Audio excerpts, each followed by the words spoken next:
महंगाई जे पीढ़ियल अवाम मथां वधीक हिकु पेट्रोल जो बम किरायो वियो आहे, जंहिं सबबि शहरी सख़्तु परेशान आहिनि। अॻे ई हर शइ खाध खुराक जी शइ हुजे या ॿियूं आपे जूं शयूं हुजनि, सभु महांगियूं आहिनि। उन जे मथां वरी पेट्रोल जो महांगो थियण खां पोइ शहरी सख़्तु परेशान थी विया आहिनि। अचो त उन सिलसिले में असां शहरनि खां हाल पुछूं त दादो जेको हुकूमत नए साल जो तोहफ़ो पेट्रोल महांगो करे ॾिनो आहे, उन बाबति उन्हनि जो छा चवणु आहे? इमरान ख़ान नए साल जो तोहफ़ो ॾिनो आहे।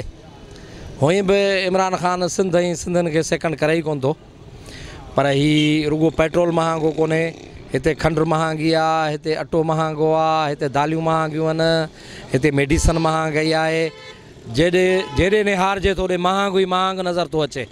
ऐं हुकुमरान चवनि था त असां सॼी सस्ताई कई आहे, नओं पाकिस्तान आहे, ख़ुशहाली आहे, पर ख़ुशहाली नज़र केॾां बि कान थी अचे। जीअं हीअ इमरान ख़ान जी गवर्नमेंट आई आहे, वफ़ाक़ी गवर्नमेंट ऐं सूबाई त मुसलसिल हले पई, उन्हनि खे बि टियों दफ़ो ई पीरियड मिलियो आहे।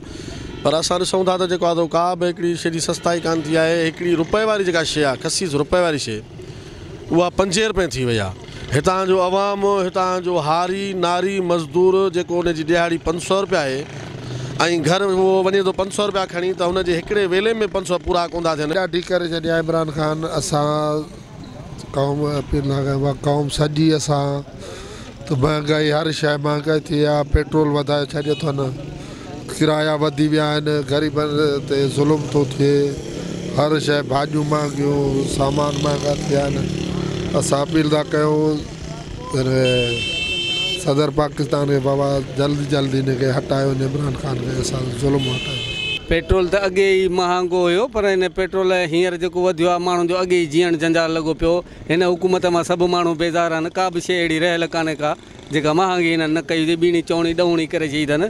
पेट्रोल वधण सां ग़रीब माण्हू त सफ़ा परेशान थींदो, सभु शयूं महांगियूं थींदियूं। असां मुतालबो था कयूं त हिकदमि पेट्रोल जा रेट जेको आहे सो हेठि आणे ऐं उनखे घटि कयो वञे। पेट्रोल जा अघु हुकूमत जो असांखे तोहफ़ो आहे, वज़ीर आज़म जो, इमरान ख़ान जो।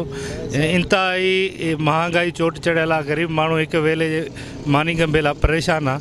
ऐं ही जेके हुकुमरान आहिनि, इन ख़बर न आहे त इहे माण्हुनि जे जिस्म ते को पंहिंजो कपिड़ो छॾींदा या न। असां मुतालबो था कयूं त इन ते ख़ुदारा अवाम, ग़रीब अवाम ते जेको आहे रहम कयो वञे ऐं महांगाई ते जेको आहे कंट्रोल कराए सुख जो साहु खणणु ॾिनो वञे अवाम खे। पेट्रोल जा जेके अघु वधिया आहिनि, ताज़ो जेके अघु वधिया, इन मां महांगाई जेकी आहे उहा वधंदी।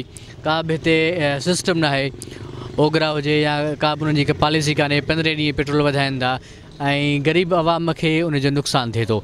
हिते वॾी माफ़िया आहिनि जेके पेट्रोल माफ़िया आहिनि, ऐं सिर्फ़ु उन्हनि खे फ़ाइदो ॾियण जे लाइ हीउ सिस्टम आहे। गवर्नमेंट को पॉलिसी ठाहिण वारो आहे कोन, इन करे ग़रीब अवाम जेका उहो पीसिजे पियो थो। शहरनि जा वीचार ॿुधा, शहरी सख़्तु परेशान आहिनि, हुकूमत ते सख़्तु कावड़ जो इज़हार करे रहिया आहिनि। उनजो चवणु आहे त इमरान ख़ान नए साल में असांखे पेट्रोल महांगो करे महांगाई जो तोहफ़ो ॾिनो आहे। हिन जो चवणु त अॻे ई खाध खुराक जी शयुनि समेत समूरियूं शयूं तमामु घणी महांगियूं आहिनि। आम माण्हू हिकु वेलो मानी खाइण लाइ परेशान आहे। अहिड़ी सूरत हाल में पेट्रोल जे अघनि में वाध सां वधीक महांगाई ईंदी ऐं हिकु जेको वेलो खाइनि था, उन खाइण खां बि महरूम थी वेंदा। Zahid Rajpar, time news, नौशर Firoz.